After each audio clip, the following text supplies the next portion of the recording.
अस्सलाम वालेकुम रहमतुल्लाहि व बरकातुहू मरागी शवशी सुबह मन महल कबल चंदेरी जुलान की अंश बरा संगना वशत कना उम्मीद कना कि शमी सोए बंदात चवशी चिविता दुआ कना हमेशा शमी सोए बंदात वशी अंची बीबी मर्ची जुम्मे रोची अल्लामा मनी वास्ता दुआ बेकने तो और सूरह जुम्मे अल्लामा वांटा और इशंची अबीद वक्त पता ना चलेगी यकीन का मर्ची जुम्मा ही ना पक्का मर्ची जुम्मा ही वक्त वाकई में पता न चलेगी यानी कि रोज़ अंचो घुस गया कि अगर मैं बेचारे जो फास्ट रह गया और यकीन करें गोली चारू का कि अन्नी साइंस ही कुछ कि दुनिया आस्ते तेज़ तर रही और लातिम निशानदहियत का कि दुनिया बहुत स्लो प्रोसेस से तुका रोती यानी कि रोज़ शब जो हस्ते सख्ती चिक्का गवजन थे और नीमा गिंदगी की जगह जगह जिलजिला काएगी जगह जगह जो हस्ती दंज दीत यानी कि अंची टेम्परेचर बैगी दुनिया अंची वेदर बैगी अंची माहौल बैगी के बाद ख़तरनाक तरीके अंची मर्दमाना मुतासिर करेंगे ना कि पाकिस्तान का बेचारी बीमारियाँ ने एक बाज़ बनाई वबायत का और यानी कि सर्दी गुमा एक अजीब एक वायरस हम का क्या ये का उल्टी दस्त भी शामिल है यूएस से एक रिपोर्ट ये वायरस सर वैसे मैं बोल देता कि चेविश में गूगल न्यूज़ अवंतगा कि यूएस से रिपोर्ट के मुताबिक कि सर्दी गुमा एक वायरस से का कि चुक्का खास कर दिल्ला पे मसला भी जो कि पाकिस्तान तो कभी का एशियन ची अबीद आस्ते नजान अच्छी बैगी साइंस भी नज़ा की अच्छी बैगी क्लाइमेट चेंज बह गई दुनिया माहौल बदल बह गई ग्लेशियर्स आप बह गया यानी कि दुनिया आप तादाद ज़्यादा भी और आस्ते शायद आरूज दी नहीं क्या ये हर मर्द में इंतज़ार कर गया ये बारे सच्ची मज़ाहिब गुशा और ये बारे मतलब क़यामत रोचक मबूशी ये क़यामत गुश शायद ये दौर क़यामत की शायद ये माहौल क़यामत की खैर जुमावानी जुमा क़यामत तासुरात ना कुरान शरीफ रदवानी तो हमें ही चीज़ लेके तगा जो कि मर्ची बांधा बह गया और ख़तरा अंचुश नज़दीकी के कोई भी मुल्कारा कोई भी मर्दुमारा पता नहीं के पलक झपकते यानी कि चम्मानी उंच कना बंद पच कनगे रंद ही या वबाई कोजाम वबा में सरा कहती तो दुनियावी ख़तरा यानी कि कुदरती ख़तरा अंचो हावी बितगा कायनात सरा यानी कि दुनिया सरा और दुनिया ज़ईफ़ान से ज़ईफ़तर बयानी तो मोल मुराद हमशी ये चीज़ें घुस गई कि ज़िंदगी वशी चिका बुगवाजी ने यानी मालूम नहीं कुजाम मर्दम और अगर मैं बेचारी मौत रेशो यानी कि कुदरती मौत रेशो अंचू ज़्यादा बेगी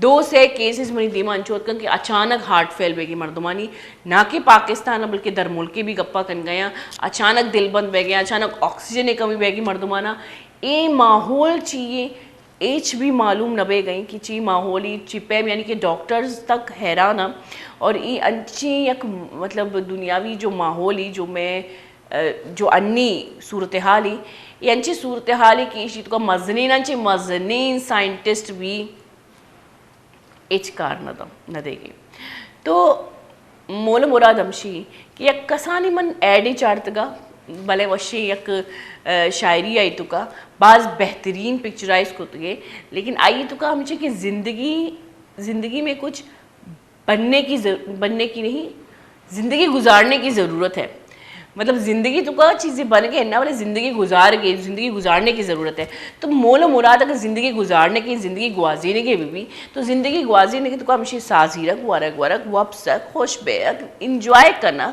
और पॉजिटिव तरीके जो थी ज़िंदगी रख गुआजीनक बाकी जो तासुरात आयना अल्लमा होती दिलांची बेकशी कस्सी ची चिपैम ची तौर आई होती दिले सजी सवाल होती दिलांची बेकशी और सिर्फ जिंदगी बेबे के मर्चिश में ज़िंदगी नजाने को जाम साहत कहती मौत और मौत बरहक की और मौत साथ तक इंसान मुस्बती चिक्का होती ज़िंदगी बगवाजी नहीं याद बिदारे मनी गुआरा याद बिदारे मनी बराता नमाज रोज़ा ज़कात हज ये सजी फ़राइज़ ये फ़राइज़ अमी अब रहे कि ये मैं सराय कोई नीकी नहीं फ़र्ज़ ये मैं सराया ये अल्लाह पाक का मैं राय रास्ते वास्ते यानी कि मैं सीधे रास्ते वास्ते कि मैं दिमाग गेश शी नमाज इंसान मोजिज़ बनाए नहीं गे उदा मरो थे ऐसे में पर्सनल ज़ाती मामला था।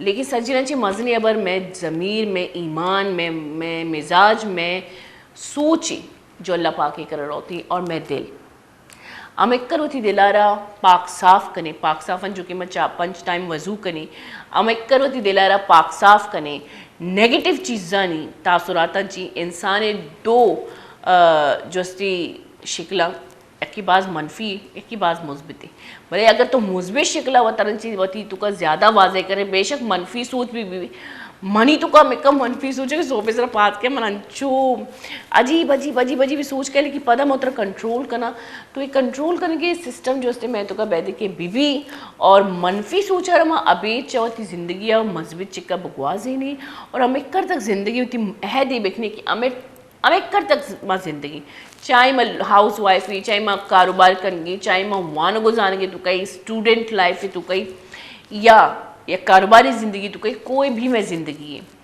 माँ अमीर है माँ गरीब है माँ मिडिल क्लास है मैं एकदम जल्ले तब कह यानी कि मैं करा हेच भी नहीं इससे भले मारा होती ज़िंदगी वश ये चक्का ग्वाजी नहीं की ज़िंदगी ग्वाजीने के वास्ते ज़र दौलत माल ज़रूरत न भी जहनी सुकून रूहानी तस्कीन ज़रूरत भी और जहनी सुकून रूहानी तस्कीन कहती इंसानियत अंची अमा इंसानियत जो थी ज़मीर आ रहा थी ईमान आ रहा गेशंची गेश मतलब जिंदग करने की कोशिश का और हमारा इंसान ज़मीर और ईमान जिंदग भी मैं डायरेक्ट रूशी से बार बार मन नामा गिर गई अमा इंसान ज़मीर और ईमान जिंदग भी इंसान रूहानी और जहनी तस्कीन अल्लामा मिल लेते तो वो तू के इंसान और जिंदग बिक लेता इधर जीरे कसाने ब्रेक की मर्ची में बाज इंफॉर्मेटिव प्रोग्राम रोगे पर चके मैं कर एक डॉक्टर या बरादारी करनी कमाइयर जो सपोर्ट्स करी बीमारी शिमारियाँ नहीं बार हुआ सो बेस तरह का टेंशन जीरे और टेंशन आना का रिलीज भी करें थे लेकिन आई बेस जीरे कसानी ब्रेक की पता साड़ी भी मंगो बेटा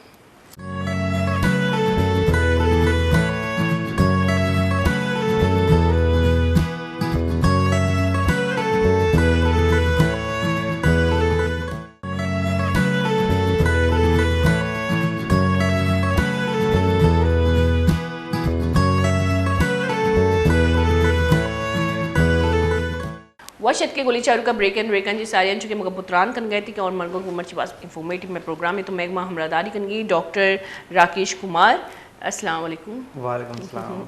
डॉक्टर राकेश कुमार जो असली कंसल्टेंट जनरल सर्जनी मुर्शिद हॉस्पिटल मजीद आवाती बारे आवात कुछ लेकिन मर्ची जो मैं सरहाल भी गेश गेश माँ मतलब पित्त का पत्री और जनरल जो मर्दमानी बीमारियाँ सर्जरी ये हवाला चेकअप कनी छे रद्दी कनी के कुजाम बीमारी यानी आमाज भी जी तो आपको तो बिल्कुल समझ में नहीं आएगा जब मैंने बोला लेकिन मैंने बहुत कम बोला आपके सामने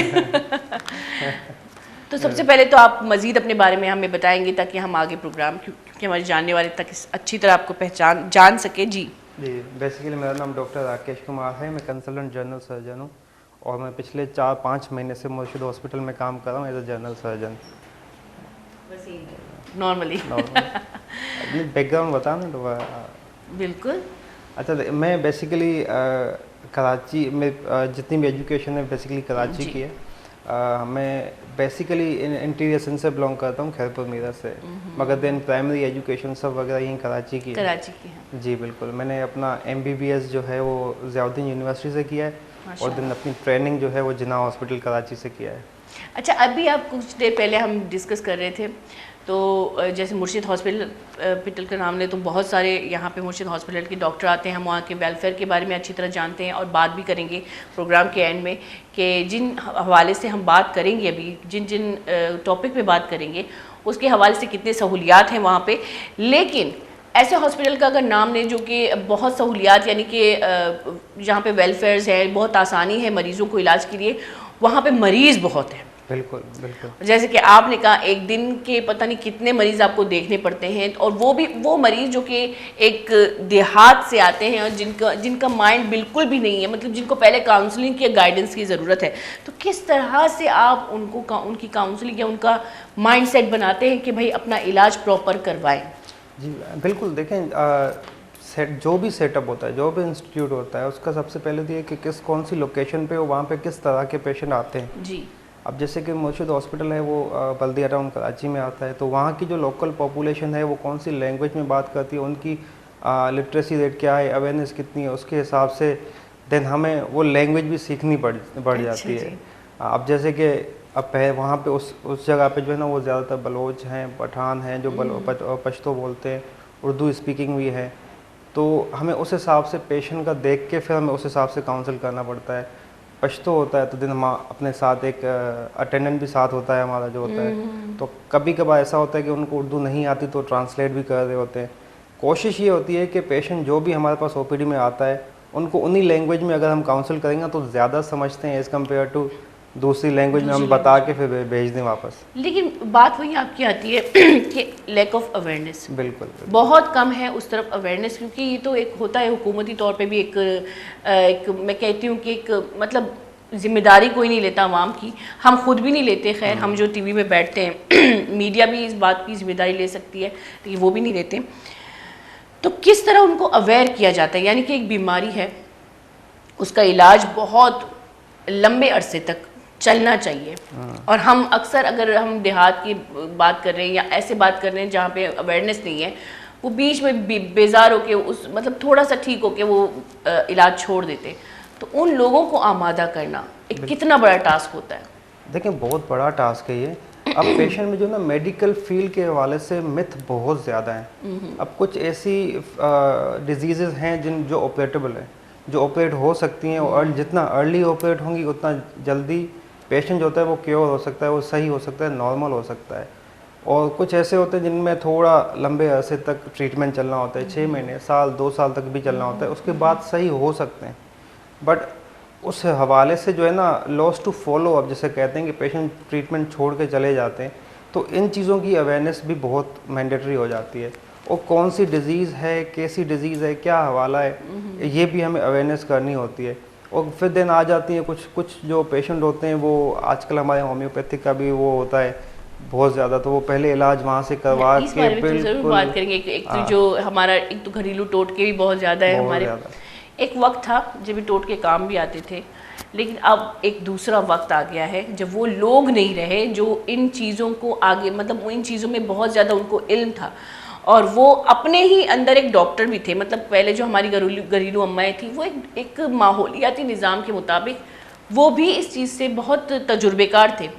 लेकिन आजकल अगर मैं कोई टोटका देखकर जो है, हम नेट से कोई टोटका देखते हैं, हमें नहीं पता कि वो बंदा अपनी वीडियो को वायरल करने के लिए कोई टोटका अपनी तरफ से बता रहा है या वाकई में वो चीज़ें, वो इंग्रेडिएंट जो है हमारे ब्लड के लिए, हमारे जिस्म के लिए ठीक है या ठीक नहीं है, कुछ रिसर्च नहीं करते और हम वो टोटके इस्तेमाल करते हैं और इससे और ज़्यादा बीमार हो जाते हैं। बिल्कुल। दूसरा ये भी होता है कि पहले की डिजीज़ में और आज की डिजीज़ में थोड़ी सिवियरिटी में बहुत फ़र्क है। काफ़ी न्यू डिजीज़ भी आ गई हैं। हम कि बेसिकली क्या है, ह्यूमन लाइफ में एवोल्यूशन जैसे जैसे आ रहा है तो वैसे वैसे डिजीज़ भी उस हिसाब से बढ़ रही हैं। पहले का आप खाना पीना देख लें, हर्बल चीज़ ज़्यादा होती थी, इतना मिक्स नहीं होती थी चीज़ें। अभी हम जो है वो फार्मूला चीज़ों पे आगे, फार्मूला मिल्क हम देखें ना, बच्चों से स्टार्ट कर देते हैं फार्मूला मिल्क। पहले तो कॉन्सेप्ट नहीं होता था, हमारे टाइम पे कॉन्सेप्ट नहीं होता था, फिर भी हम लोग अपना ग्रो हुए सही हेल्थ के साथ ही। मगर अभी आजकल देखें फार्मूला मिल्क पे चले गए हैं, देन आर्टिफिशियल चीज़ों पे आ गए हम लोग। आजकल कोई बच्चा दूध पीता ही नहीं है माँ का। मैं क्या हमें हर दूसरे तीसरे अगर बात अगर एक्सपीरियंस करती हूँ या हमारे जो रिश्तेदार होते हैं तो सबकी यही शिकायत है कि बच्चा दूध नहीं पी रहा। देखें इसमें 2-3 चीज़ें आ जाती हैं। एक तो अब मदर को खुद अवेयरनेस इतनी नहीं होती है कि ब्रेस्ट फीड जो होता है वो अल्लाह मियाँ की तरफ से, ठीक है, वो सबसे बेस्ट है, उसके अलावा कोई चीज़ बेस्ट है ही नहीं न्यूबॉर्न के लिए, ठीक है। मगर अब एक बार ऐसा भी होता है कि मदर को फीड नहीं भी आ रही है, लेट सपोज, तो उसके क्या तरीका कार होते हैं। वो पहले क्या होता था, हमारी अम्माएँ दादियाँ या नानियाँ बताती थी, ऐसी चीज़ें खिलाती थी। हाँ, तो आजकल जो है ना वो दो है नहीं।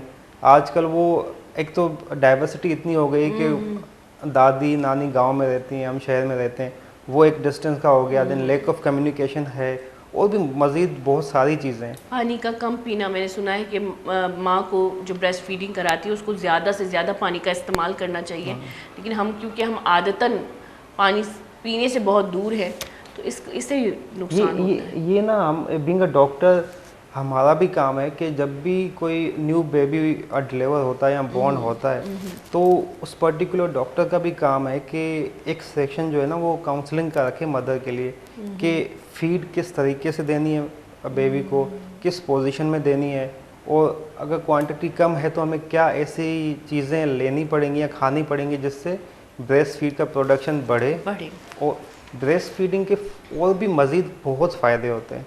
ब्रेस्ट कैंसर से प्रोटेक्ट करती है, और अपना बाकी जो भी डिजीज़ होती हैं उससे प्रोटेक्ट करती है, और सही पोजीशनिंग में ब्रेस्ट फीड होनी चाहिए, क्योंकि उससे नहीं होगी वो मिल्क प्रोडक्शन होगा तो वो रिटेन होगा। बहुत से ऐसे वजूहात हैं जो आप रिसर्च कर सकते हैं। और इसके अलावा मैं अभी बच्चों की बात हम लोग कर रहे हैं, लेकिन अभी हम इंशाल्लाह दूसरी बीमारियों की तरफ जाएंगे। लेकिन छोटी सी एक रिक्वेस्ट है, छोटी सी एक गुजारिश है कि जितने भी माएँ हैं जो जिनका मतलब जो अभी माशाल्लाह से जिनको खुशखबरी मिली है, वो अपने लिए एक चाइल्ड स्पेशलिस्ट ज़रूर रखें, ताकि ये जो हम पुरानी बातों पे अमल करते हैं, जैसे कि इन्होंने कहा कि अब माहौल बदल गया है, हम बच्चों को पता नहीं क्या क्या जड़ी बूटियां पिला रहे होते हैं, उस बच्चे को जिसका मैदा भी इतना सा है, एक परिंदे जितना सा है।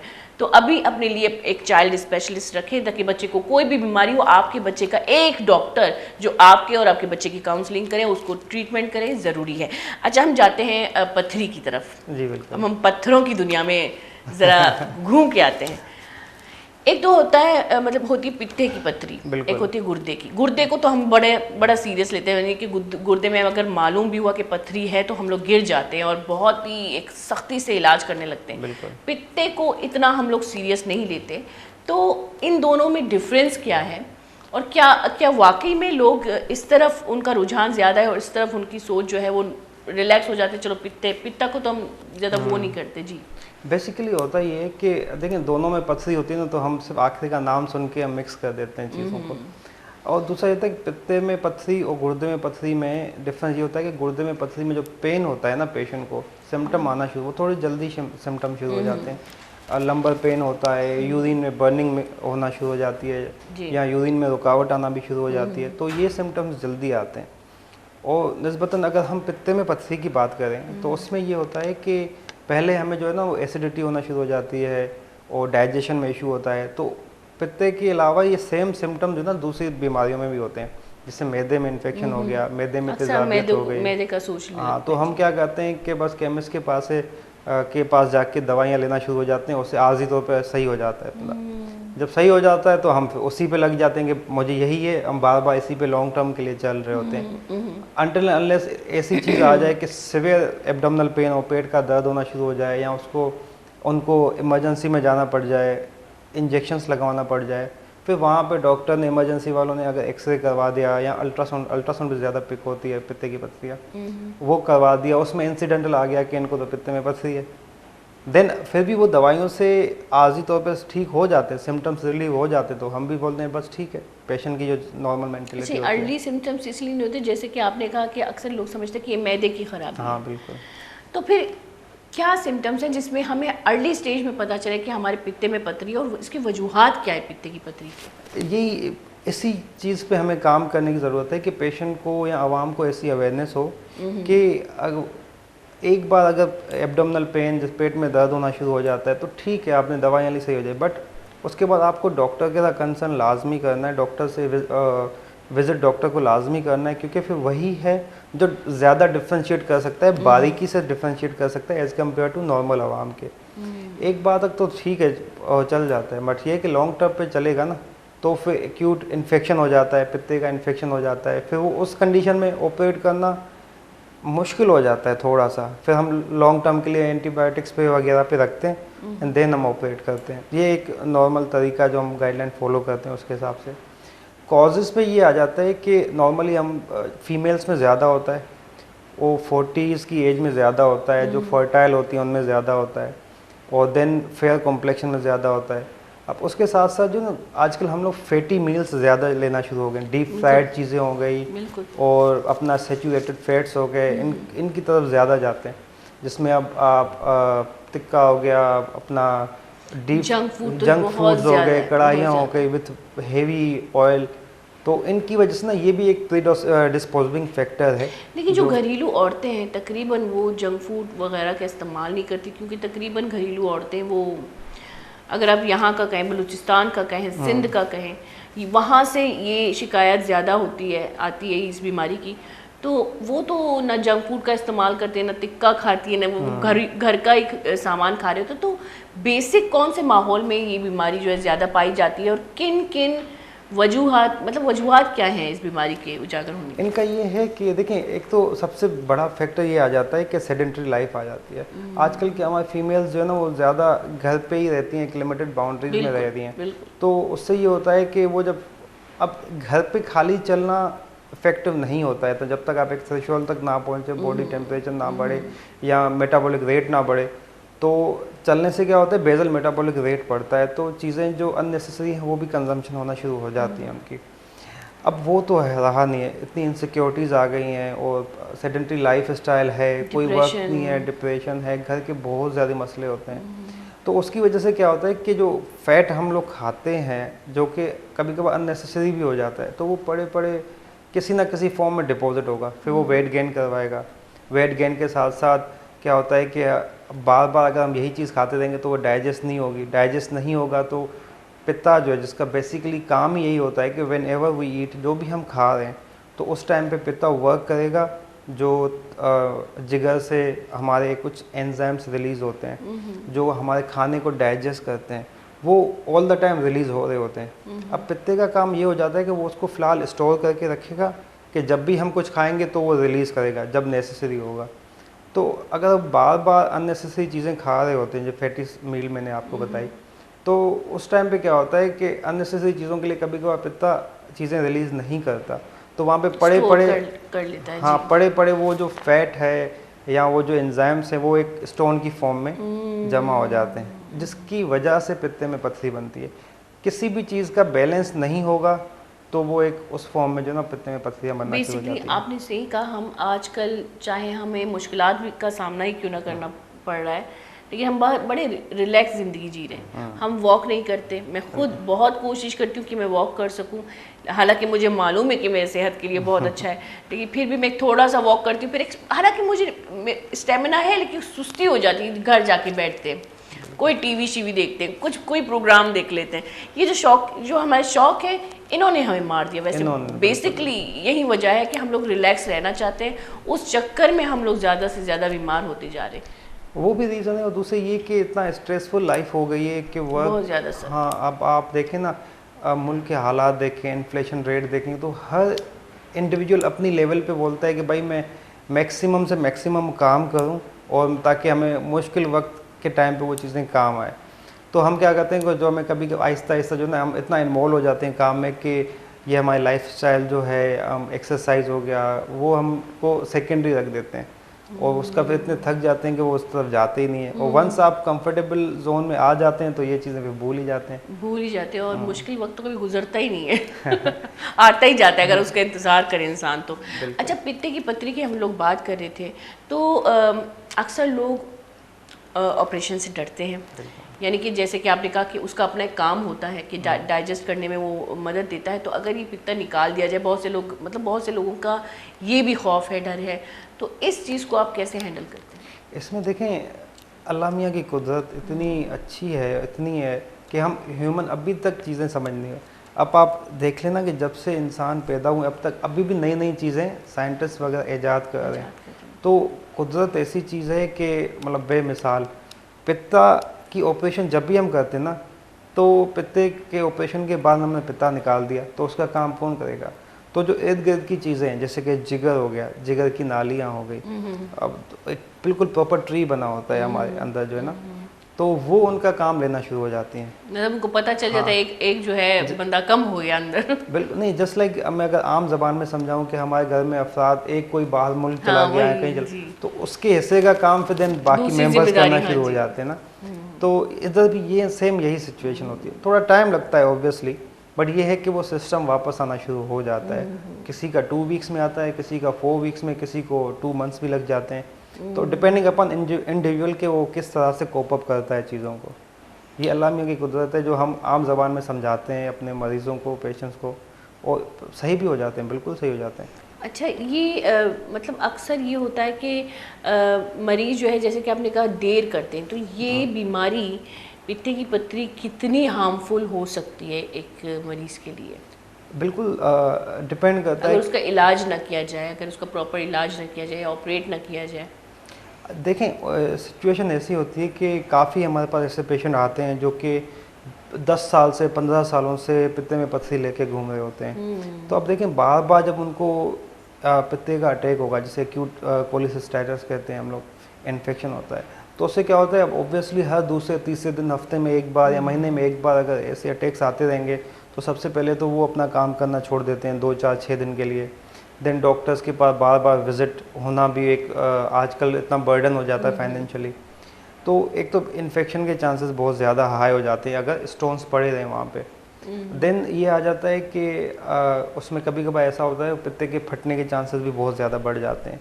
अब एक चीज़ में बार बार इन्फेक्शन होगा, वो एक पित्ता बेसिकली एक पाउच एक पाउच है जिसमें चीज़ें पड़ी होती हैं। जब पड़ी होंगी कि बार बार इन्फेक्शन होगा, वो कभी ना कभी पाउच फटेगा, तो पित्ता फटने के चांसेस होते हैं। फिर वो जहर जो है वो पूरे पेट में फैलना शुरू हो जाता है। फिर बड़ा अब वो थोड़ा इमरजेंसी की तरफ सिचुएशन चली जाती है।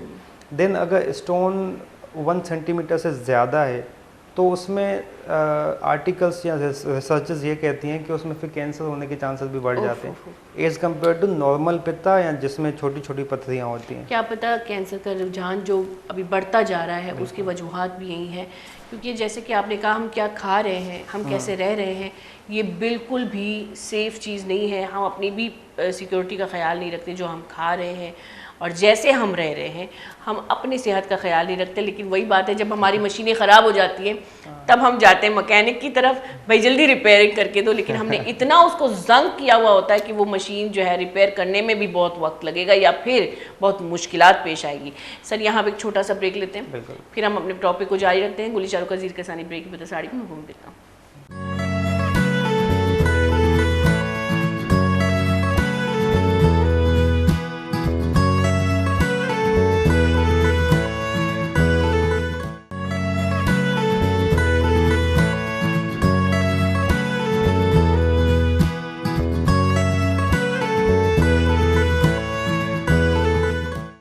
वशत के गोली चारू का ब्रेक एंड ब्रेकन से सारी चुके कपूत्रान कर गए थे, खासकर पित्ता है तो का पथरी कपूत्रान कर गए थे। अच्छा, अब हम बात करते हैं ऑपरेशन की। तो किस तरह के ऑपरेशन है, और क्योंकि नई टेक्नोलॉजी आई है तो उसके मुताबिक कौन सा ऑपरेशन जो है वो बेहतरीन है या सेफ़ है? जी बेसिकली पहले जो ट्रेडिशनल ऑपरेशन होता था वो होता था चीरे वाला, जिसे हम हमारी ज़बान में ओपन कोलिसिस्टेक्टमी कहते हैं। आजकल जो है वो जदीद टेक्नोलॉजी के साथ सर्जरीज हो रही होती हैं, जिसे हम लेप्रोस्कोपिक सर्जरीज कहते हैं। देन उसमें फिर फर्दर रोबोटिक सर्जरी हो गई और अपना क्या कहते हैं कि 3 होल 4 होल प्रोसीजर्स भी कहलाते हैं। तो हम जो है पर्सनली प्रेफर करते हैं कि हम लेप्रोस्कोपिक सर्जरी करें।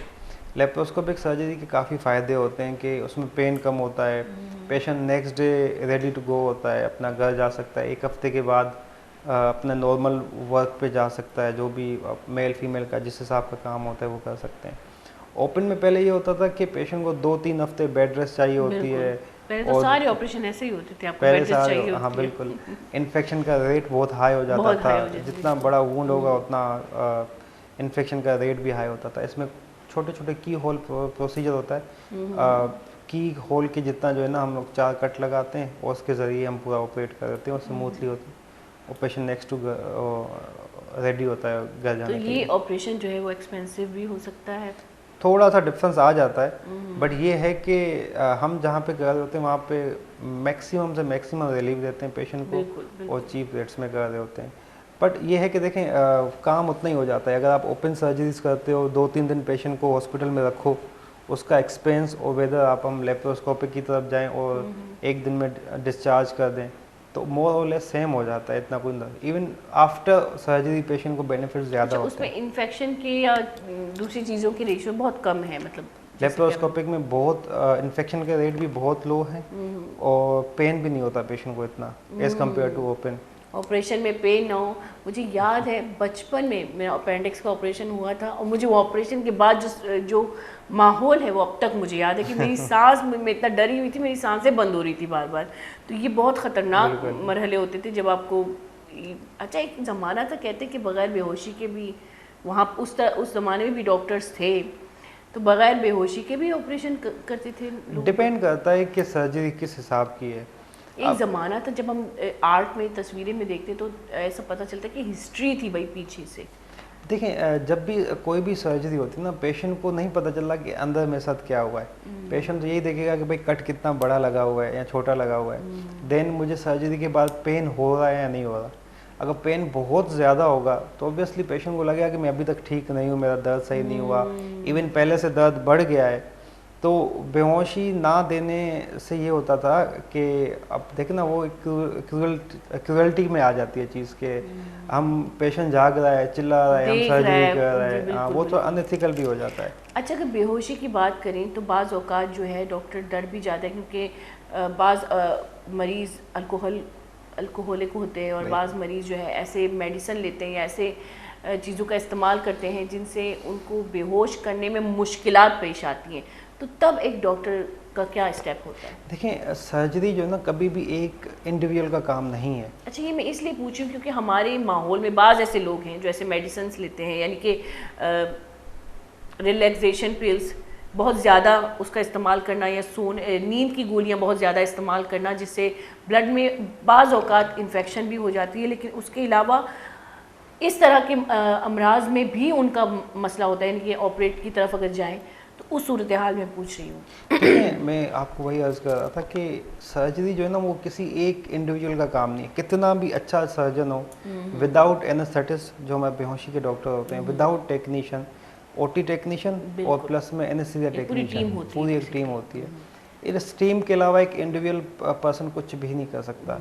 आप कितने भी अच्छे सर्जन के पास चले जाओ, उसकी टीम वीक है या अनप्रोफेशनल टीम है तो वो फ़ायदा नहीं है। वो आपको ऑपरेशन के बाद ही पता चलेगा कि इस टाइप के मरीजों को कैसे हैंडल करते होंगे? उसमें ये होता है कि सबसे पहले पेशेंट हमारे पास आ रहा होता है तो एक डॉक्टर का काम होता है एक प्रॉपर हिस्ट्री लेना कि आपको कब से चीज़ है, क्या खाते हो, क्या स्लीपिंग पैटर्न है, कौन सी मेडिकेशन आप अभी खा रहे हो, कौन सी डिजीज़ और हैं। कभी कभार पित्ते की पथरी के साथ पेशेंट आते हैं, मगर उसके साथ उनको ब्लड प्रेशर भी हो रहा होता है, डायबिटीज़ भी होती है, और कभी कभार ये होता है कि जैसे आपने बोला नींद की गोलियां खाने वाले पेशेंट बहुत ज़्यादा उसका इस्तेमाल करने वाले, हाँ, जो डिप्रेशन के डायग्नोज केस भी होते हैं, तो उनको हम उस हिसाब से चीज़ें पूरी प्रॉपर पूछ के एग्जामिन करके कौन सी मेडिकेशन ले रहा है वो सब लिख के देन हमारी जो टीम का दूसरे जो मेन हिस्सा होता है वो एनेस्थेटिस्ट, उससे डिस्कस करते हैं, जिसे हम एनेस्थीसिया फिटनेस के लिए भेजते हैं। तो एक अच्छे एनेस्थेटिस्ट का काम होता है कि उनको किस तरीके से लेके चलना है, कौन सी मेडिकेशन कितनी ड्यूरिंग एनेस्थीसिया ड्यूरिंग सर्जरी देनी है, तो उस हिसाब से होता है। हर पेशेंट ऑपरेट हो सकता है, एक अच्छा एनेस्थेटिस्ट अगर है, वेल क्वालिफाइड है, वो उस हिसाब से चीज़ों को हैंडल कर रहा होता है।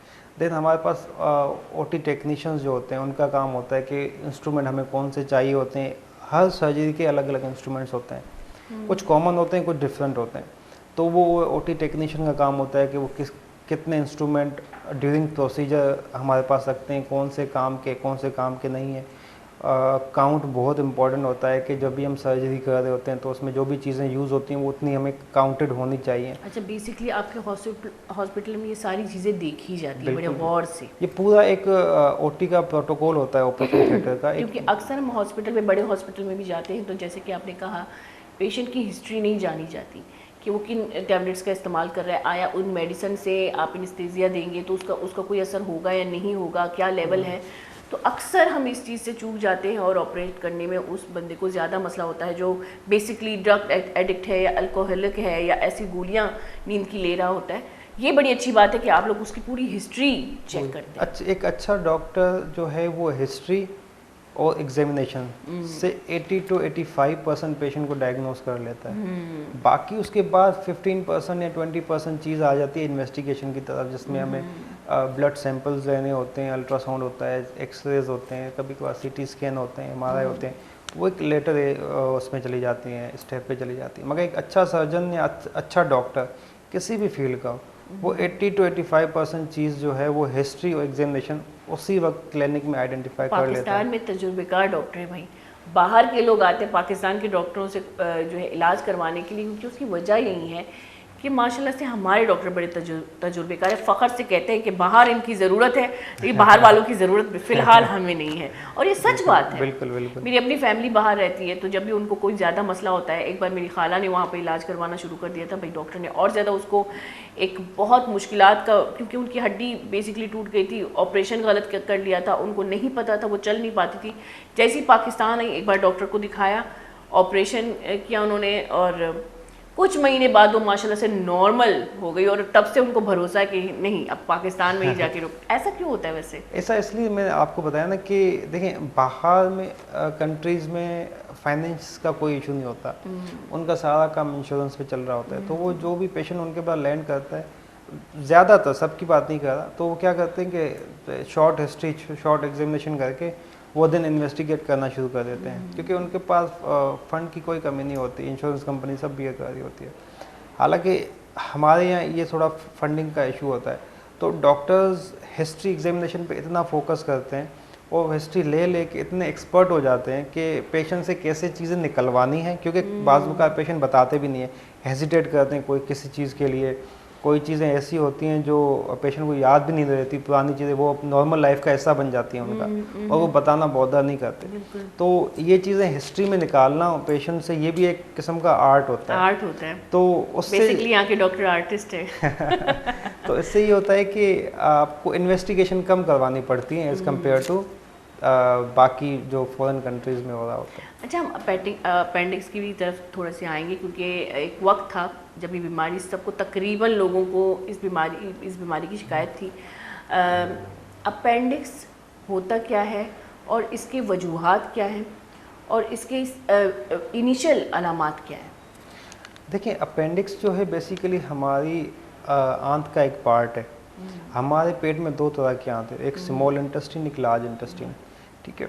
अब अपेंडिक्स जो है वो एक छोटा सा वेस्टिजियल पार्ट होता है, जिसका बेसिकली जब हम ह्यूमन से पहले समथिंग वो बोलते थे कि हम दूसरी स्पीशीज़ से कन्वर्ट हुए हैं, जो साइंस कहती है, तो उसमें उस टाइम पे काम होता था, डाइजेशन में हेल्प करता था। बट ह्यूमंस में अभी क्या कहा जाता है कि एक वेस्टिजियल ऑर्गन है, इसका कोई काम नहीं। उस पर भी रिसर्चेस चल रही हैं कि भाई इनका बेसिकल काम क्या है। तो अभी रिसेंट रिसर्चेस ये कहती हैं कि इससे कुछ ऐसे इम्यूनोग्लोबिन्स जो होते हैं, जो हमारे डिफेंस सिस्टम का एक पार्ट है छोटा सा, वो भी थोड़ा बहुत 0.1% हेल्प कर रहा होता है। तो पड़े रहना अच्छी बात है, बट अगर उसमें कोई इन्फेक्शन हो जाए उसमें खुद में, तो वो फिर आप निकाल दो तो ज़्यादा बेहतर है। अब उसके अलामात ये होते हैं कि सबसे पहले तो होता क्यों है ना, होता है इसलिए कि वही वापस आ जाती है कि हमारी डाइटरी मॉडिफिकेशन कैसी है, हमारी डाइट कैसी है। आजकल हम क्या कहते हैं, फाइबर डाइट कम ले रहे होते हैं और डीप फ्राइड चीज़ें और अब मीठी चीज़ें ज़्यादा ले रहे होते हैं। तो उससे क्या होता है कि कॉन्स्टिपेशन हो जाता है। कॉन्स्टिपेशन के बाद कभी कभार जो स्टूल का एक पार्ट छोटा सा जो है ना, वो अपेंडिक्स में जाके फंस जाता है। अब अपेंडिक्स बेसिकली एक ब्लाइंड लूप है, एक तरफ से बंद होता है, एक तरफ से कनेक्टेड होता है हमारे इंटेस्टाइन से। जहाँ पे कनेक्टेड है वहाँ पे अगर ब्लॉक हो गया तो अंदर चीज़ें जमा हो के वो मोटी होके वो फट जाता है अपेंडिक्स। अलामात शुरू में आ जाती हैं, पेशेंट को एब्डोमिनल पेन होना शुरू हो जाता है, एक जिसे हम राइट एलिक फोसा कहते हैं हमारी ज़बान में, वहाँ पे पेन होना शुरू हो जाता है। पहले सेंट्रली एब्डोमिनल पेन होता है, देन वहाँ पे आगे जाता है।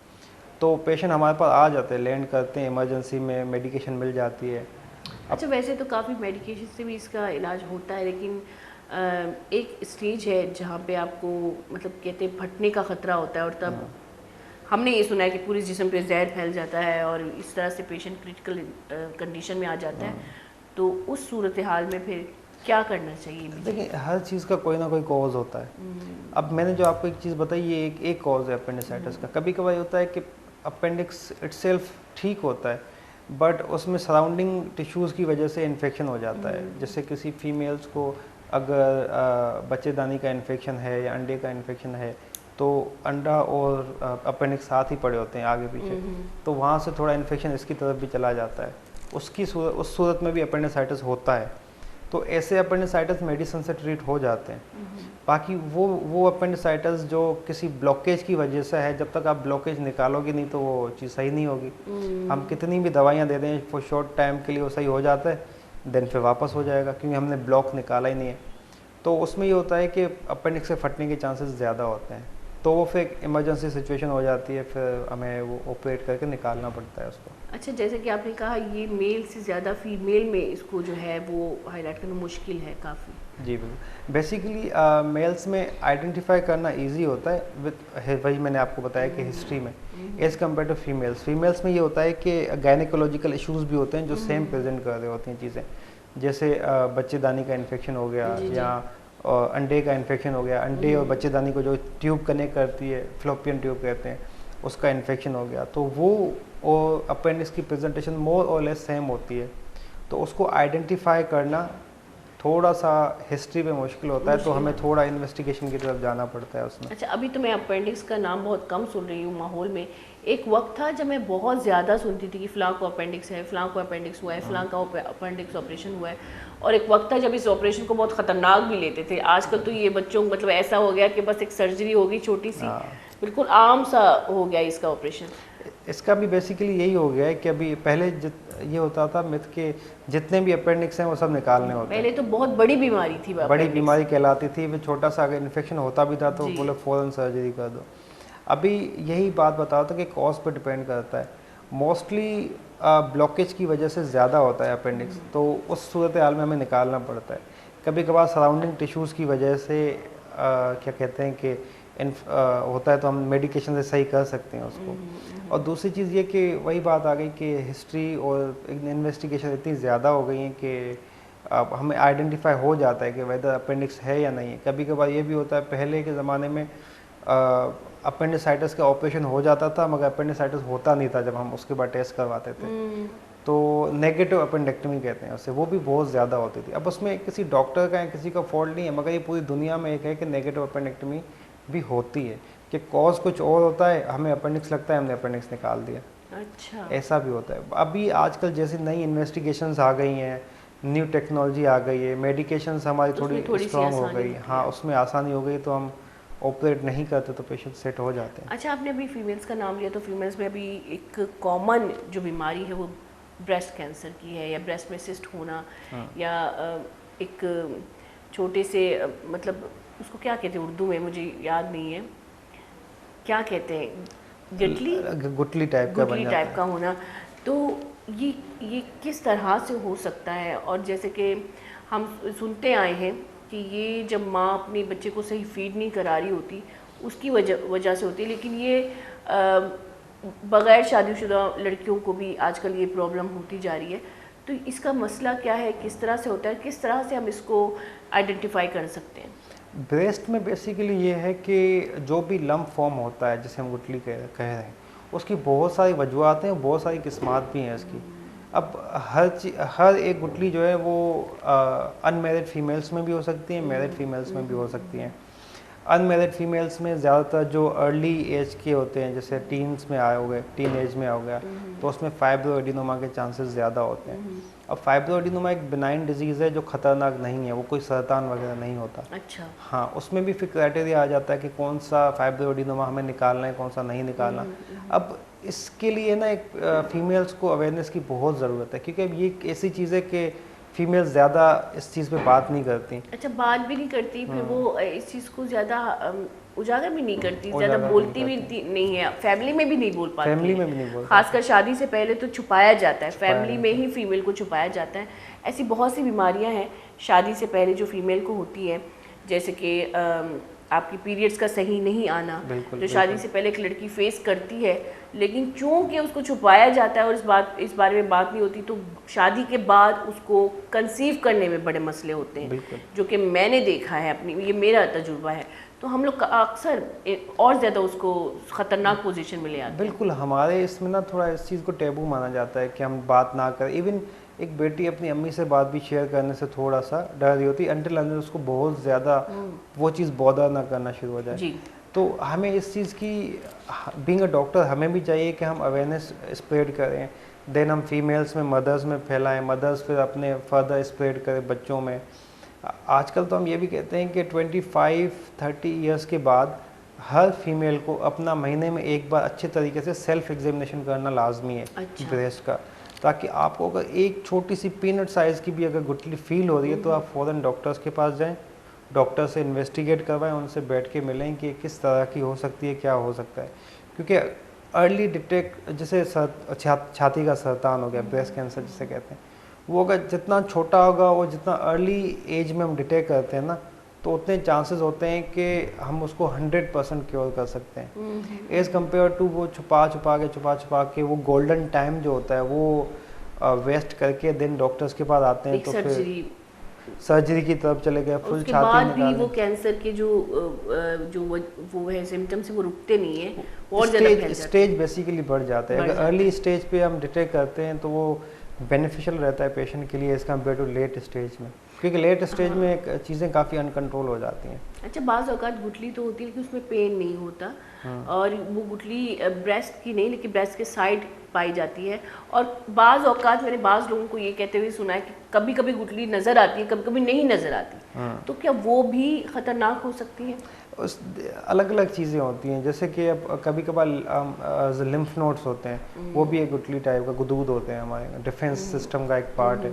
कभी कभार इन्फेक्शन होता है, वो बढ़ जाता है, तो वो भी हमें ब्रेस्ट की गुठली लगना हो जाती है। तो उसी में एक अच्छे डॉक्टर का काम है कि उसको आइडेंटिफाई करना। मतलब आप किसी भी सूरत में एग्जामिनेशन करना, अपना एग्जामिन करना बहुत ज़रूरी है, ख़ासकर अगर आपको दिखे दर्द हो या ना हो, फिर भी आप इन्वेस्टिगेट ज़रूर करें कि आया ये गुठली कोई ख़तरनाक तो नहीं है। इसके अलावा इसके वजूहात क्या हो सकते हैं? वजूहात बहुत ज़्यादा हैं। वजूहात सबसे पहले तो एक फैमिली हिस्ट्री होती है कि किसी को मदर को ब्रेस्ट कैंसर था, या नानी को ब्रेस्ट कैंसर था, या दादी को था। एक मदर टू मदर फैलने के चांसेस ज़्यादा होते हैं ब्रेस्ट कैंसर में। तो एक तो ये वजह होती है कि फैमिली इनहेरिटेंस कैसा है। दूसरा, आजकल का ये देखिए होना शुरू हो जाता है कि वो फीमेल्स जो कि जिनको बच्चा नहीं होता, उसमें बहुत ज़्यादा चांसेस होते हैं लेटर एज में ब्रेस्ट कैंसर फॉर्म होना। अच्छा। और तीसरा, आजकल की न्यू जनरेशन का ये है कि वो ब्रेस्ट फीड नहीं करवाते, कि ऑब्वियसली जो भी रीज़न होता है कि उनका अपना आजकल क्या कहते हैं फिज़िक में डिफरेंस आना शुरू हो जाता है, वेट पुट ऑन होना शुरू हो जाता है प्रेगनेंसी के बाद, तो उसमें ये होता है कि वो फीड पे प्रेफर नहीं करती, बच्चों को फार्मूला मिल्क देना शुरू हो जाती है। ब्रेस्ट फीडिंग इटसेल्फ प्रोटेक्टिव होता है ब्रेस्ट कैंसर से। जो मदर्स फीमेल के लिए बिल्कुल बिल्कुल, जो मदर्स बच्चे को 1.5 से 2 साल तक अगर ब्रेस्ट फीड करवाते हैं तो उसमें चांसेस होते हैं कि लेटर एज पे ब्रेस्ट कैंसर नहीं होगा। एज़ कम्पेयर टू वो फीमेल जो ब्रेस्ट फीड करवाती नहीं है, उनको फिर लेटर एज चांसेस ज़्यादा बढ़ जाते हैं कि उनको ब्रेस्ट कैंसर होना हो सकता है। तो इन चीज़ों का ख्याल रखा जाए। अच्छा, यहाँ पे ब्रेक लेते हैं सर। बिल्कुल। गोली चारों का जीरे का सानी ब्रेक ही पदा साड़ी भी वो प्रोग्राम जारी करी मैं गोम बेता।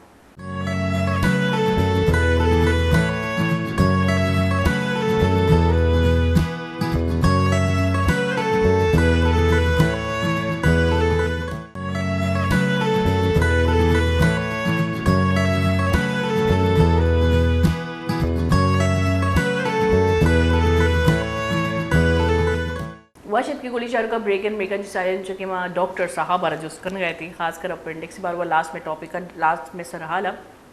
अच्छा, अगर हम ट्रीटमेंट की बात करें, जैसे कि आपने कहा इसकी ट्रीटमेंट के बारे में बताया, और इसको घर ही मतलब अब ये जो बीमारियां हैं उसके बारे में, जैसे कि अपेंडिक्स हो गया, पित्ते में पथरी होगी, गुर्दे में पथरी होगी, या ऐसी छोटी छोटी बीमारियां जो बड़ी सूरत में आ सकती हैं, उसके लिए हम लोग टोटके का इस्तेमाल भी करते हैं, जैसे कि हमने पहले भी बात की थी। तो ये जो टोटके हैं, ऐसे मरीज जो आपके पास आते हैं, आप उनकी कौन सी कितने हार्मफुल होते हैं और कितना मुश्किल होता है उनका इलाज करना? देखें, जितना घर के टोटके या होम्योपैथिक चीज़ें इस्तेमाल करते हैं ना, तो वो डिजीज़ जो अंदर होती है वो लेटर स्टेज में चली जाती है। जितना लेट स्टेज होगा उतना ट्रीटमेंट जो है ना थोड़ा सा मुश्किल हो जाता है। कंट्रोल हो सकती है मगर थोड़ा मुश्किल होता है। अब जैसे कि मैं आपको बताऊं, अर्ली स्टेज पे अगर अपेंडिक्स का मैं आपको बात कर रहे थे, अगर वो मेडिकेशन से सही हो जाता है तो हम सर्जरी की तरफ नहीं जाते। बट वही चीज़ अगर मेडिसिन से सही हो सकती थी, मगर हम घर के इलाज और होम्योपैथिक इन चीज़ों की तरफ देके वो टाइम हमने निकाल दिया, तो वो अब इन्फ्लेमेशन इन्फेक्शन इतना बढ़ गया कि सर्जरी के अलावा हमारे पास ऑप्शन नहीं है। तो ये एक मिथ भी हो जाता है कि डॉक्टर के पास चले जाओ होम्योपैथिक, उनके अलावा तो डायरेक्ट सर्जरी बोल देते हैं। तो उसका वन ऑफ द रीज़न यही भी होता है कि जब आप अर्ली स्टेज पे डॉक्टर्स को विज़िट नहीं करोगे तो वो लेटर एज पे तो और डॉक्टर के पास ऑप्शन ही एक बचता है ऑपरेशन अच्छा, का। होम्योपैथिक डॉक्टर भी क्वालिफाइड डॉक्टर नहीं है, क्वालिफाइड होम्योपैथिक डॉक्टर नहीं है। ये ऐसे लोग हैं जैसे कि हमने सोशल मीडिया पे कोई इश्तहार देख लिया मैं जनरल से बात कर रही हूँ, जैसे शुगर के मरीज़ के लिए हमारे पास इलाज, फलां के मरीज़ के लिए हमारे पास इलाज। हम कोई रिसर्च नहीं करते कि आया उस बंदे, ये जो इश्तहार आ रहा है उसके बारे में कोई रिसर्च नहीं करते। हम डायरेक्ट जाके वो जो हमें दवाइयाँ दे देते हैं हम खा लेते हैं बग़ैर किसी इन्वेस्टिगेशन के। खून में कितनी मिकदार किस चीज़ की ज़्यादा है कम है, ये सब चीज़ें देखी जाती हैं। आप इसलिए तो इन्वेस्टिगेट करते हैं बॉडी की। लेकिन अक्सर हम यहाँ पे भी चूक जाते हैं कि हम छोटे छोटे इश्तहारों के पीछे बड़ी बीमारियों को ले आते हैं और ज़्यादा ख़ुद को मुश्किल में डाल देते हैं। बिल्कुल, होम्योपैथिक में कुछ चीज़ें जो हैं वो कभी कभार उनकी दवाइयों से सही हो जाती है आर्जी तौर पे चीज़ें, तो हमें लगता है कि हम बिल्कुल डिजीज़ फ्री हो गए। अब हमारे पास काफ़ी ऐसे पेशेंट्स आते हैं, काफ़ी ऐसी फीमेल्स भी आती हैं जो होम्योपैथिक का बवासीर का, जैसे हम पाइल्स वगैरह कहते हैं, उसका इलाज करवा रही होती है। अब उसके पीछे बेसिक फिजियोलॉजी या एनाटमी जो होती है अपना इंडिविजुअल की, अब जब तक आप वो नहीं समझोगे तब तक आपको चीज़ें समझ में नहीं आएगी। होम्योपैथिक हेमोइड के लिए जो प्रोलैप्स्ड हेमोइड्स होते हैं उसके लिए क्या करेंगे, एंटीलेरल साहब निकालोगे। जब बाज़ औक़ात होम्योपैथिक की तरफ लोग इसलिए भी जाते हैं कि कहते हैं कि एलोपैथिक में एंटीबायोटिक में साइड इफ़ेक्ट्स होते हैं, तो वो साइड इफ़ेक्ट्स से बचने के लिए बाज़ औक़ात जो है वो ऐसी दवाइयों का इस्तेमाल करते हैं जो साइड इफ़ेक्ट फ्री हो। तो ये भी मेरे ख्याल से देखिए, जैसे होम्योपैथिक में अगर जिसे हम जड़ी बूटियाँ भी कहते हैं, अगर वो नेचुरल हैं तो उसका साइड इफ़ेक्ट उतने नहीं होंगे जितने अभी होम्योपैथिक की जो मेडिकेशन आना शुरू हो जाती है। अब हमें वो नहीं पता ना कि इसके अंदर क्या है, और आप किसी को कुछ पूछ भी नहीं सकते कि भाई आप हमें बताओ तो सही इसके पीछे क्या है। वेदर जो एलोपैथिक जो मेडिकेशंस हमारे जो हमें कंपनी प्रोवाइड करती है FDA अप्रूव होती हैं, इनके पीछे पूरा एक इनके आर्टिकल्स होते हैं। अब तो उसके बाद जाके रिसर्च होती है कि चीज़ें अप्लाई होती है, उनकी कौन कौन सी बीमारियों पे ये यूज़ हो सकती हैं और इसके कौन कौन से साइड इफ़ेक्ट्स हो सकते हैं। तो ये सब ट्रायल के बाद मार्केट में चीज़ें लॉन्च होती हैं। और इसके बारे में आपको लिखा भी मतलब अगर आप रिसर्च भी करें उस दवाई के बारे में तो आपको पूरा एक डेटा उसका आ जाता है, पूरा आपको नेट पे चीज़ें मिल जाती हैं। उसके बाद उन सर्टिफिकेशंस मिल जाती हैं, और कोई ऐसी दवाई जिनका वो लोग जो कंपनी बना रही है वो अगर क्लेम नहीं करती हो, वो चीज़ें बाहर आती हैं जो डॉक्टर्स को पता चलती हैं या पेशेंट में आना शुरू हो जाती हैं, तो आप उस कंपनी से बात कर सकते हो, उस कंपनी की वो दवाई रिक्वेस्ट करके बंद कर सकते हो, या वो जो भी हमारे लॉज बने होते हैं।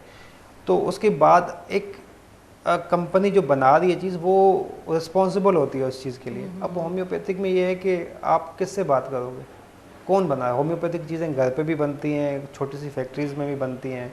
अब होम्योपैथिक की बड़ी बड़ी कंपनीज़ भी हैं, ऐसा नहीं कि नहीं है, पूरी वर्ल्ड में चल रही हैं वो चीज़ें, बट वो अभी हमारे यहाँ पाकिस्तान में इसका रुझान बहुत कम है, बहुत कम है। तो इस पर काम होना बहुत बाकी है। एक छोटा सा एक सवाल है, मैं एक बार अपनी बच्ची को डॉक्टर के पास लेके गई थी। मैंने पहले उसको बता दिया था क्योंकि बच्ची बहुत छोटी थी, मेरे ख्याल से वो 7 महीने 6 महीने की थी, और मैं उसे एंटीबायोटिक पे नहीं रखना चाह रही थी। उसको बहुत ख़तरनाक किस्म की खांसी थी, तो मैंने यही कहा उनको कि मुझे अपनी बच्ची को कोई ऐसी दवाई नहीं देनी है जो उसके जिस्म के लिए उसका इम्यून सिस्टम ख़त्म करे। बेसिकली मैं चाहती थी कि उसका जिस्म, क्योंकि मैं भी आपकी तरह थोड़ा सा यकीन रखती हूँ, आप तो माशाल्लाह से बॉडी के बारे में पढ़ चुके हैं, लेकिन मुझे एक यकीन है कि अल्लाह पाक ने हमें खुद एक इतना स्ट्रॉन्ग बनाया हुआ है कि हम अपनी बीमारी का इलाज खुद भी कर सकते हैं। तो खैर मैंने यही कहा, तो डॉक्टर ने भी मेरी बात पे आमादा किया और वो मुझे अप्रिशिएट भी किया इस बात पे कि ये बहुत अच्छी बात है कि आप इतनी अवेयर हो। तो उन्होंने एक दवाई लिख के दी। अच्छा, मेरे पूछने के मुताबिक मैंने कहा ये मैं बच्ची को पिला सकती हूँ? तो उन्होंने कहा हाँ पिला सकती है। दवाई जब मैंने बच्ची को दी तो निढाल हो रही थी, तो मैंने दवाई अच्छा बदहाली थी ये थी कि मैंने बाद में उसके बारे में पढ़ा, तो जो कंपनी है उसने लिखा था कि 6 साल से कम उम्र के बच्चों को ये नहीं पिला सकते। सही। अब यहाँ पे मैं थोड़ी सी, अब मैं अच्छे डॉक्टर के पास गई थी, यहाँ पे मैं थोड़ी सी मुझे डिसहार्ट हो गई कि मैंने अपनी सारी रिक्वायरमेंट बता दी कि मैं इस मिजाज की हूँ, मैं इस मिजाज से अपने बच्चे को ट्रीट करवाना चाहती हूँ। तो जब कंपनी ने ये चीज़ लिखी हुई है कि आप नहीं पिला सकते, तो डॉक्टर ने मुझे दवाई क्यों लिख के दी? क्या ये हार्मफुल हो सकता था? काफ़ी चीज़ें ऐसी होती है जो डॉक्टर टू डॉक्टर वेरी भी कर देती है प्रैक्टिस में। अच्छा। अब जैसे कि एक पेशेंट, एक बच्चा छोटा जाता है डॉक्टर के पास, अब ये डॉक्टर का काम है कि वो उस पेशेंट की जो भी डिजीज़ है, जैसे कि आपने बताया कि खांसी थी, वो बहुत ख़तरनाक खांसी थी, तो उसका काम है कि वो किस क्राइटेरिया में फिट होता है पेशेंट। कभी कभार अमूमन जस्ट पेनाडोल के ड्रॉप से पेशेंट ठीक हो जाता है, ठीक हो जाते हैं, बिल्कुल। कभी कभार किसी पेशेंट का सीना बहुत ज़्यादा ख़राब होता है, नेबुलाइज करना पड़ता है, नेबुलाइज करना पड़ता है, तो उन पेशेंट्स में हमें एंटीबायोटिक देनी भी पड़ती है, क्योंकि अगर नहीं देंगे तो वो वर्स होगा। वो नमूनिया थी नहीं। तो ये डॉक्टर का काम है कि उसको डिफ्रेंशिएट करना। अब जैसे कि एंटी एलर्जिक दवाइयाँ हम लोग ज़्यादा खा रहे होते हैं इस सीजन में, रेजिक्स हो गई या बाकी भी। अच्छा, इसके बारे में सुना है कि बच्चों को ज़्यादा इसका इस्तेमाल नहीं करना चाहिए, नहीं करवाना चाहिए इसका इस्तेमाल, क्योंकि इसका ना थोड़ा इफेक्ट ब्रेन पे आता है। तो सर हमें तो डॉक्टर यही रिकमेंड कर रहे होते हैं बार बार। नहीं, आप काफ़ी डॉक्टर्स रिकमेंड करते हैं, काफ़ी नहीं भी करते। हम पर्सनली जो है वो एंटी एलर्जिक बच्चों में अगर उनको नीड नहीं है तो हम नहीं देते, क्योंकि बच्चे का ब्रेन डेवलप हो रहा होता है नेक्स्ट 2 to 3 ईयर्स के लिए ना, तो उनका सेडेटिव इफेक्ट आता है, थोड़ा सा सेडेशंस होती हैं उसमें, तो हम अमूमन अवॉइड करते हैं। हाँ, बट अगर पेशेंट को सिवियर नमोनिया हो गया है बच्चे को, तो ऑब्वियसली ज़िंदगी बचाने के लिए आपको थोड़े साइड इफ़ेक्ट्स उठाने वो एक स्टेज के बाद लेकिन आप यकीन करिए, मैंने जैसे कहा कि सीजनल खांसी है उससे, अब तो मैंने उसे बहुत नॉर्मल लेना शुरू कर दिया है। मतलब मैंने टेंशन ही नहीं लेना। मैंने एक बार मैं डॉक्टर के पास लास्ट टाइम जब मैं गई थी तो मैंने कहा था, भैया मैं बार बार यहाँ से दवाइयाँ लेके जा रही हूँ, बार बार मेरी बेटी एंटीबायोटिक ले रही है, इसको रिएक्शन हो जाएगी। तो उन्होंने कहा कि क्या करें, उसका पोजीशन ही। अच्छा, उसने मुझे वही दवाई जो एंटी एलर्जी है, तो जबकि मैंने उनको बताया था कि मैं इनको दे चुकी हूँ, अब मैं ये नहीं दूंगी। डॉक्टर भी थोड़े से मुझ पर गुस्सा हो गया कि तो फिर आप अपनी तरीके से ट्रीटमेंट करना चाहती है। अब मैं उनको ये समझाने की कोशिश करी हूँ कि ये जो दवाइयाँ आप मुझे दे रहे हैं ये मैं पिला चुकी हूँ, सही है, इससे कोई ऐसा फर्क नहीं आ रहा। मुझे कोई ऐसी दवाई दे जो इसको सीजन में थोड़ा सा इसको काम आ सके, क्योंकि मैंने ऑब्जर्व कर लिया था कि इसकी खांसी जाएगी नहीं। सही। अर्ली जब न्यूबॉर्न बेबी होता है या होती है, तो उस टाइम पे क्या होता है, ऑब्वियसली वो माँ के पेट से निकल के नई दुनिया में आती है, तो जस्ट वो इंसानों से नहीं मिल रही होती, वो जर्म्स हैं, इतने ज़्यादा करोड़ों टाइप के जर्म्स हैं, उससे मिल रही होती। तो बट उससे जो ना, ये भी अल्लाह मियाँ की कुदरत है, उससे जो बेबी है वो इम्यूनिटी डेवलप कर रहा होता है। और दूसरा, हम एक छोटा सा मिथ ये भी होता है कि मदर के कंपेरिजन में बच्चे का टेम्परेचर थोड़ा स्लाइटली हायर साइड पे होता है, जो कि विच इज़ नॉर्मल।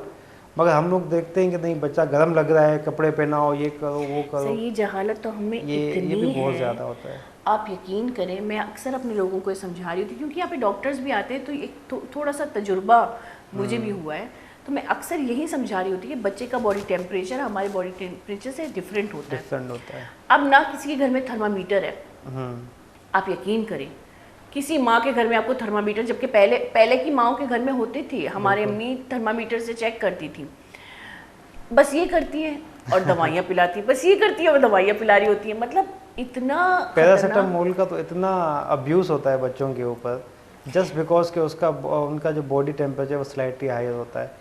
असल में ये होता है कि बच्चों में जो होता है वो फैट जो होता है ना, वो डिफरेंट टाइप का होता है एज़ कम्पेयर टू एडल्ट्स में। बच्चों में ब्राउन फैट ज़्यादा होता है, वो हीट ज़्यादा जनरेट कर रहा होता है, तो इसलिए बच्चों का जो है वो टेम्परेचर स्लाइटली हायर साइड पे होता है। अब देखिए, बच्ची जब सोती है मेरी, तो सर्दी में उसको पसीने आने लगते हैं, तो मुझे पता चलता है कि अब इसको गर्माइश हो रही है, गर्मी लग रही है, जो कि नॉर्मल है, जो कि तकरीबन हर बच्चे में होता है माशाल्लाह से। इसलिए मैं कहती हूँ ना कि बच्चा, मैंने यहाँ पे एक बहुत अच्छी डॉक्टर आई थी जो चाइल्ड स्पेशलिस्ट थी, उन्होंने मुझे ये बात तसल्ली कुन बात कही थी कि अगर आपकी बच्ची एक्टिव है तो कोई मायने नहीं रखता कि वो मोटी है, हेल्दी है या पतली है, अगर वो एक्टिव है तो वो सही है। तो पहले ये होता था कि बच्चे पतले भी होते थे, लेकिन आजकल एक नया फैशन आ गया है कि बच्चे मोटे ही होने चाहिए। बिल्कुल ऐसे। हम ये भी कहते हैं कि बच्चे को अगर बुखार है या खांसी है, अगर वो फीड ले रहा है, मदर फीड ले रहा है या कोई भी खाना खा रहा है, दैट मीन्स आपको टेंशन लेने की ज़रूरत नहीं है। हाँ, बच्चा खाना पीना छोड़ दे, इरिटेट होना शुरू हो जाए, तो then we should worry about it. But खाना पीना खा रहा है, थोड़ा बहुत बुखार नज़ला ज़ुकाम है, तो उसका इम्यूनिटी वैसे भी डेवलप कर रही होती है पेशेंट। अच्छा, वैसे तो हमारे, क्योंकि आखिरी मरहला आ गया है हमारे प्रोग्राम का, जैसे कि हमने साथ तमाम बीमारियों का नाम लिया, और ख़ासकर ये जो पथरी और ये अपेंडिक्स हैं, जैसे कि आपने कहा एक टेक्निकली ऑपरेशन के लिए एक और सहूलियात क्योंकि आ गए हैं, लेकिन उनको पूरा करने के लिए कॉस्टली भी लोग पीछे हट जाते हैं। अक्सर लोग नॉर्मल ऑपरेशन भी नहीं करवा पाते। जैसे कि आपने कहा 30,000 पहले होता था, अब 90,000 तक एक नॉर्मल ऑपरेशन पहुंच चुका है, तो अक्सर लोग पीछे रह जाते हैं। तो मुर्शिद हॉस्पिटल के बारे में वैसे तो मुझे पता है और हम सबको पता है कि कितने वेलफेयर्स हैं और कितने सहूलियात हैं, किस तरह से गाइड करके एक मरीज़ को उसी जगह पे पहुंचाया जाता है जहां पे उसकी ज़रूरत है। लेकिन मज़ीद आप इस बारे में बताएंगे। देखिए, मुर्शिद हॉस्पिटल एक नॉन प्रॉफिटेबल ऑर्गेनाइजेशन है। वहाँ पे मल्टीपल टाइप्स की सर्जरी, सारी स्पेशलिटी के डॉक्टर्स और डॉक्टर्स की और स्टाफ की वर्कफोर्स बहुत ज़्यादा है और पेशेंट फ्लो भी माशाल्लाह बहुत ज़्यादा है। वहाँ मुर्शिद हॉस्पिटल में हम सेहत सहूलत कार्ड के थ्रू जो भी एलिजिबल होता है पेशेंट, तो हम उसका फ्री इलाज कर रहे होते हैं। और देन उसके अलावा वो पेशेंट्स जो कि सेहत सहूलत कार्ड पे एलिजिबल नहीं होते, तो उनके लिए हमने एक अलग इदारा बनाया हुआ है PWA के नाम से, पेशेंट वेलफेयर एसोसिएशन के नाम से। और उनके चेयरपर्सन जो है वो डॉक्टर काशिफ, जो हमारे CEO भी हैं, काशिफ साहब वो हैं। अब हमारा ये क्राइटेरिया होता है कि जो पेशेंट, हम अलग अलग कैंप भी लगा रहे होते हैं कि ताकि अवेयरनेस दें कि सेहत सहूलत कार्ड पे आपका इलाज हो सकता है या नहीं हो सकता। अगर हो सकता है तो हमारे पास ये फैसिलिटीज़ अवेलेबल हैं। और अगर वो इंडिविजुअल्स जो सेहत सहूलत कार्ड पे नहीं होते एलिजिबल, तो हम उनके लिए एक अलग डिपार्टमेंट, जैसे बताया PWA, उसके थ्रू भी हम उनको अवेयरनेस दे रहे होते हैं कि हम आपका इस तरीके से चीज़ें हम आपकी लेके चल सकते हैं। अब ट्रीटमेंट यहाँ पे पाकिस्तान में डे बाय डे बहुत एक्सपेंसिव होती जा रही है, क्योंकि इन्फ्लेशन रेट बहुत ज़्यादा हाई है। चीज़ें हमें मल्टीपल इंपोर्ट करनी पड़ती है जो मेडिकल के लिए हमें चाहिए होती हैं। आपकी मेडिसिन की कहाँ तक पहुँच जा चुकी है? मेडिकेशंस बहुत कहाँ तक पहुँच जाएगी आप देख ले, और सर्जिकल इक्विपमेंट जो हम सारी चीज़ें इंपोर्ट कर रहे होते हैं वो बहुत ज़्यादा एक्सपेंसिव हो गई।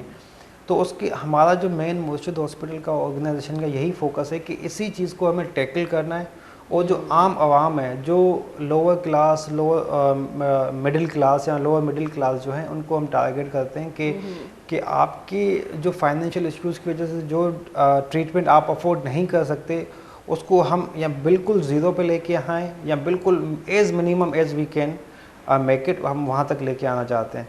तो हमारा मेन फोकस इसी पे रहता है कि जो अफोर्डेबिलिटी का इशू जो है ना, जो मिडिल क्लास के लिए या लोअर मिडिल क्लास के लिए, वो हम ख़त्म कर दें। अच्छा, ये बहुत अच्छी बात है, क्योंकि बलूचिस्तान, क्योंकि मेरा ताल्लुक बलूचिस्तान से, तो मैं अक्सर बलूचिस्तान के अपनी माओं को, भाइयों को जब कराची में आते हुए देखती हूँ, एक तो मिसगाइड बहुत होते हैं। मिसगाइड, अच्छा मैं बलूची में थोड़ा सा बोलूँगी ताकि वो समझे। बोली चारों का जब शुमार कराची या कायवती बीमारियाँ नहीं गुमा, जबकि कराची शुमार मालूम है कि इलाज भी शुमार मर्दम बाज मड्डीना पर्चा के बाजी मर्दमानी अमी भी के फ़लाँ डॉक्टर फ़लाँ हॉस्पिटल नहीं पता नहीं क्या डॉक्टर ची मतलब डॉक्टरी भी या डॉक्टर नहीं इसमें ज़र्रा नहीं जर्ज आया भी। तो मुर्शिद हॉस्पिटल है कंची ज़रिए के बलूचिस्तान से बिल्कुल इन टच ही ए मैं पर्सनली शुमारा कुछ कि मैं बाज़ इसी तरह प्रोग्राम भी कोता बिल्कुल टच है। और यके मतलब शुमा कराची या क्या शुमा बेहतर है कि आइए एकदम चाहिए हॉस्पिटल बरो और बात सहूलियात हम शुमारा गाइड भी करती और शुमा लाती ज़र भी बच्ची थी, सहूलियात भी मिली थी।